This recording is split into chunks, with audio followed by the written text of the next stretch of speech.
प्यारे बच्चों, अगर आप लोग भी हो क्लास 10th में और इस बार देने वाले हो अंग्रेजी का अपना प्री बोर्ड का पेपर। अब देखो, मैं आप लोगों को बता दूं कि प्यारे बच्चों, आप लोगों का जो प्री बोर्ड पेपर जो है स्टार्ट हो चुके हैं। और कई ऐसे स्कूल हैं जिन स्कूलों में अभी तक प्री बोर्ड पेपर स्टार्ट नहीं हुए हैं, और कई कई जगहों पर प्री बोर्ड पेपर स्टार्ट हो चुके हैं, है ना। तो इसी तरीके से मुझे यहाँ पर एक पेपर मिला है, मुझे अंग्रेजी का पेपर मिला है। तो मैं आप लोगों को अंग्रेजी का पेपर बताने वाला हूँ। मैंने देखा है कि सभी के सभी स्कूलों में बिल्कुल सेम वही पेपर आ रहे हैं। तो आप लोग जल्दी से इस पेपर को पूरा का पूरा तैयार कर लीजिए, है ना, और पेपर देने चले जाइए। जिन बच्चों का अभी तक अंग्रेजी का पेपर नहीं हुआ, तो मैं उनको पूरा का पूरा अंग्रेजी का पेपर दिखाने वाला हूँ। आप लोग अपना पूरा का पूरा अंग्रेजी का पेपर समझ लीजिए। कोड है मेरा 817 BAD का हमारा कोड है। तो पूरा पूरा कोड सहित पेपर देख लो, अनुक्रमांक, नाम वगैरह सब कुछ अपना यहाँ पर लिख देना जा करके। और इसके बाद अपना पेपर यहाँ पर देख लो, है ना।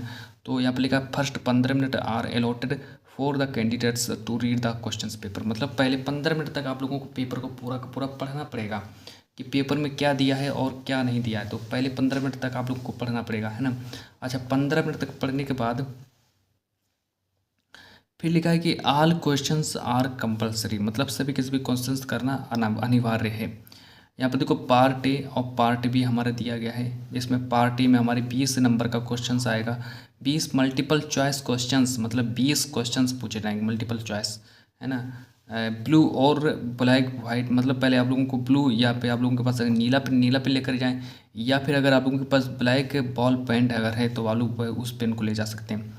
फिर आप लिखा part A, read the questions we instructions and make your answer on the given OMR answer sheet only, है ना। तो जो हमारा पार्ट ए के जितने भी क्वेश्चन है उसका उत्तर हमको OMR सीट पर लिखना पड़ेगा।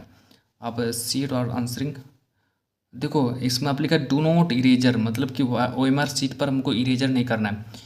कट और यूज़ वाइटनर, उस पर में वाइटनर का यूज नहीं करना है। OMR आंसर, है ना, ओनली उस पर में OMR पर हमको सिर्फ आंसर ही लिखना पड़ेगा। पार्ट भी कहता है कि कॉन्सिस्टेंस डिस्क्रिप्टिव टाइप क्वेश्चंस 50 नंबर का हमारा डिस्क्रिप्टिव प्रश्न पूछा जाएगा। All the questions part B are to be attempt all a time, start from the first question and go up to the last questions, मतलब पहले प्रश्न से स्टार्ट करें और अंतिम प्रश्न करते जाइए। Do not waste your time on the key question you can not solve, मतलब जो प्रश्न आता है उस पर समय बिल्कुल भी नष्ट नहीं करना आप लोगों को। चलिए अब आगे देखिए। अब मैं पूरा पेपर आप लोगों को दिखा देता हूँ, तो पूरा पेपर आप लोग अपना देख लो। ये देखो हमारा पेपर दिया है, जिसमें हमारा लिखा है पार्ट ए, जैसे लिखा है कि read the following passage carefully and choice the correct option to answer the questions that follow. तो फॉलो करके लिखना है। जैसे हमारे इसको पहले पूरा पढ़ लेना है कि discipline must be enforced early. तो इतना पढ़ने के बाद आप आगे देख लो। यहाँ पर फिर इस पर आधारित हमसे कुछ ना कुछ प्रश्न पूछे गए हैं। जैसे हमसे 3 प्रश्न पूछे जाएंगे। Discipline is important for child, है ना। फिर ये 3 प्रश्न हमसे देखो, इस पैसेज पर हमसे 3 प्रश्न पूछे गए। आप आगे देख लो। क्वेश्चन नंबर 4 से 8 में देखो क्या दिया गया कि choose the correct options to answer the following, है ना। तो अब जैसे हमारी एक प्रश्न नंबर 4 और प्रश्न नंबर 5, ये देखो, है ना। तो प्रश्न नंबर 4 और प्रश्न नंबर 5 हमारा पूछ लिया गया। अब इसके बाद मैं क्वेश्चन नंबर 6 के बारे में अगर बात करूँ, यहाँ पर लिखा rearrange the following word cluster to make a meaningful sentence, मतलब मीनिंगफुल सेंटेंस बनाना है ना। तो मीनिंगफुल सेंटेंस बना देना। तो इतना आप लोग देख लो अपना पूरा paper. Question number 7, question number 8 इसको से पढ़ लीजिए। क्वेश्चन नंबर 9 से 10 तक हमारा दिया है। यहाँ पर लिखा read the passage given below and choose the correct options to answer the questions that follow. तो इसको पढ़ लीजिए आप लोग अपना, है ना। पढ़ लो इसको पूरा का पूरा पढ़ लीजिए, है ना। इतना पढ़ने के बाद फिर मैं आप लोगों को और आगे ले चलता हूँ। अच्छा, कि अब मैं पेज को पलटाता हूँ, पूरा का पूरा पेज में पलटा देता हूँ यहाँ से। और इधर देख लो, यहाँ पर लिखा देयर फेसेस वुड काइंडली। तो भाई क्या भरना पड़ेगा बताइए। Here there refer to, here they refer to क्या भर भरेंगे यहाँ पर। सी ऑप्शन को भर देंगे people travelling in the bus. और क्वेश्चन नंबर 11 से 13 हमारे दिया कि choose the correct option to answer the following questions. अब क्वेश्चन नंबर 11 कहता है कि Nelson Mandela became the first black, मतलब क्या थे। तो ये प्रेसिडेंट थे। तो हमारा साउथ अफ्रीका, यहाँ पर प्रेसिडेंट को लिख देंगे। यहाँ पर ये हमारा डॉट वाला स्थान दिया, पर हम प्रेसिडेंट को लिख देंगे, है ना। तो मेरा राइट आंसर हो जाएगा। आप आगे देखो, यहाँ पर क्वेश्चन नंबर 12 दिया है, क्वेश्चन नंबर 13 दिया है, क्वेश्चन नंबर 14 से 15 दिया है। 14 से 15 तो यहाँ पर कहता है कि द बॉय वाज स्टैंड है, तो ऑल ऑफ दिस सही हो जाएगा। क्वेश्चन नंबर 15 भी दिया है, why is the boy sad है ना। अब इधर देख लो, अब अगर हम यहाँ पर बात करें आप लोगों से, तो यहाँ पर देखो हमारा पेपर में दिया है कि अब यहाँ से देख लो पेपर में कि क्वेश्चन नंबर 16 से 20 तक choose the correct option to answer the following questions. यहाँ पर देखो इसका ना पढ़ लो। क्वेश्चन नंबर 16 मेरा देखो ये दिया है, question number 16, question number 17, question number 18, question number 19, question number 20। तो इतना हो गया हमारा ना। 20 प्रश्न मैंने आप लोगों को बता दिए हैं। 20 प्रश्न बिल्कुल सेम ऐसे ही आएंगे और यही पेपर आप लोगों को पूछा जाएगा। अब यहाँ से देखो पार्ट बी मेरा यहाँ से स्टार्ट हो जाता है। पार्ट बी देख लो, पार्ट बी हमारे रीडिंग वाले प्रश्न आएंगे, जैसे कि read the following passage and answer the questions that follow करके दिया। The good wishes to which wealth can be put are manifold, riches can be port मतलब कि profitably. The good uses to which wealth can be put are, है ना। तो इतना पढ़ने के बाद अब इतना आप लोग स्क्रीन शॉट कर लीजिए, इतना पढ़ लीजिए पूरा। आप इसका इतना पढ़ने के बाद फिर मैं आप लोगों को और आगे ले चलता हूँ। अच्छा, और आगे फिर मैं आप लोगों को इधर ले चलता हूँ। यहाँ पर देखो इस पर आधारित हमसे 7 नंबर का पैसेज आएगा मेरा। सबसे पहले तो 7 नंबर का मेरा पैसेज आएगा। 2 नंबर का ये प्रश्न आएगा, 2 नंबर का ये, 2 नंबर का ये और 1 नंबर का ये प्रश्न आएगा। देखो यहाँ पर लिखा 2 2 4 3 6, मतलब 7 नंबर का हमारा पैसेज आता है। तो 7 नंबर का पैसेज आता है, तो 7 नंबर का हमारा पैसेज आता है। अच्छा, यहाँ पर हमारा राइटिंग दिया, राइटिंग भी देख लो। यहाँ पर लिखा write in application to the principals of your college to readmit. अब 2 जो मेरा क्वेश्चन नंबर हो गया, तो दूसरा तो हमारा कंप्लीट हो गया। 4 नंबर का पेपर में ये भी प्रश्न आएगा मेरा।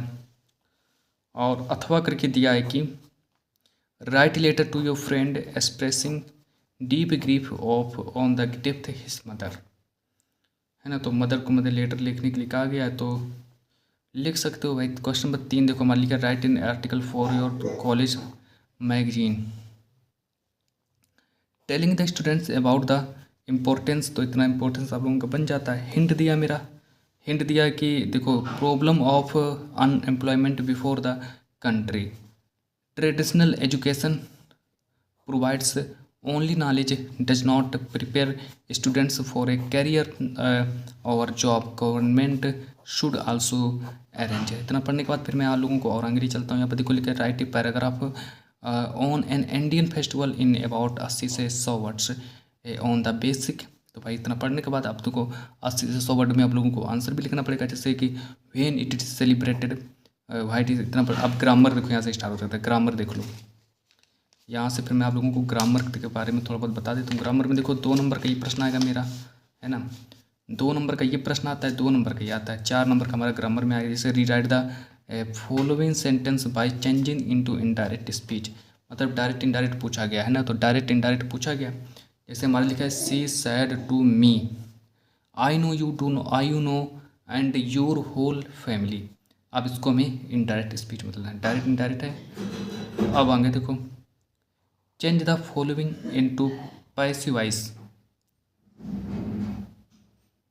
जैसे मेरा दिया है कि they have found out the truth, है ना। तो ये हमारा इसको पैसिव वॉइस में बदल देना। पैसिव वॉइस में तो आप लोग बदल ही सकते हो, है ना।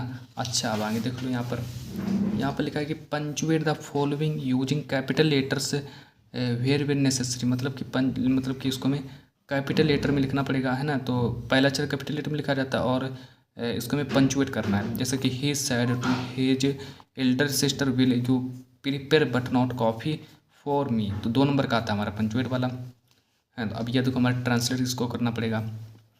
ट्रांसलेट जैसे कि जाड़ी का मौसम था, सड़क के किनारे मैंने एक वृद्ध व्यक्ति को देखा। इतना हम लोग पूरा पढ़ लीजिए। अब यहाँ पर देखो आंसर, यहाँ देखो 30 से 40 शब्दों में आंसर लिखना पड़ेगा। 3 नंबर का आता है answer the following in abouts अथवा करके लिखा है। इधर भी देख लो, पूरा पेपर समझ लो। इधर भी आप लोग समझ लो। ये देखो 4 नंबर का आता है कि answer any one of the following in about 60 words, है ना। तो जैसे why did Anne Frank tell us about herself, her family members, her school and teachers in her diary. इतना पढ़ लीजिए आप लोग। इतना इधर भी समझ लो।